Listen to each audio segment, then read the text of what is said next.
ഇപ്പോൾ ഈ പോസ്റ്റ് സിന്ദൂർ കഴിഞ്ഞിട്ട് ചൈന, പാകിസ്ഥാനും India, Hindustan is a quintessential enemy, not adversary, enemy of we two nations എന്നുള്ള ഒരു കൺസെപ്റ്റിലേക്ക് അവർ വന്നിരിക്കുകയാണ്.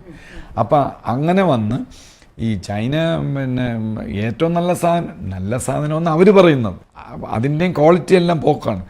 ഇവർക്ക് കൊടുത്ത സാധനങ്ങൾ കുറച്ച് ഇൻഫീരിയർ ആയിരുന്നു, പക്ഷേ ഇത് ഇന്ത്യക്കാർക്ക് ഇത് എഗൻസ്റ്റായിട്ട് ഇതൊക്കെ മതി എന്ന് ചൈനക്കാരങ്ങ് ഭയങ്കരമായിട്ട്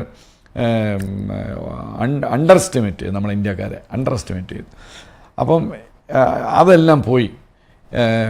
ഇന്ത്യക്കാരെ ഒരു പാഠം പഠിപ്പിക്കണം. അതാണ് ഞാൻ നേരത്തെ 1-2 എപ്പിസോഡിൽ പറഞ്ഞത്, ഒരു 6 months to 1 year we can expect another war. എന്തെങ്കിലും ഒരു വിഷയം ഉണ്ടാക്കും അവർ.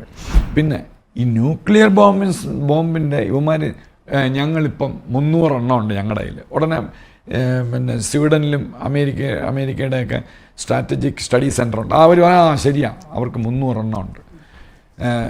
ഇത് ഇവന്മാർ ഒരു ഈ ഗീബൽസിൻ്റെ തിയറി പോലെ പച്ച കള്ളമാണ് ഇവർ പറഞ്ഞുകൊണ്ടിരുന്നത്. നമ്മൾ ഇന്ത്യക്കാർ വരട്ടാനാണ്. ഇന്ത്യക്കാർ കുറേ നാളത് വിശ്വസിച്ചു.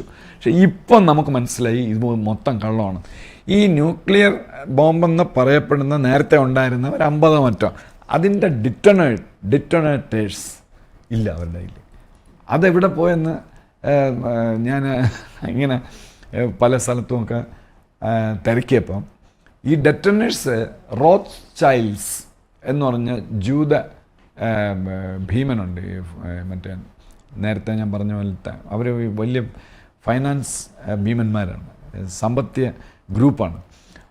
ആ ഗ്രൂപ്പിന് പണയം വെച്ചിരിക്കും അമേരിക്കയുടെ അറിവോടെ. അപ്പോൾ ഈ ഡിറ്റനേഴ്സ് അവരും ഉണ്ട്.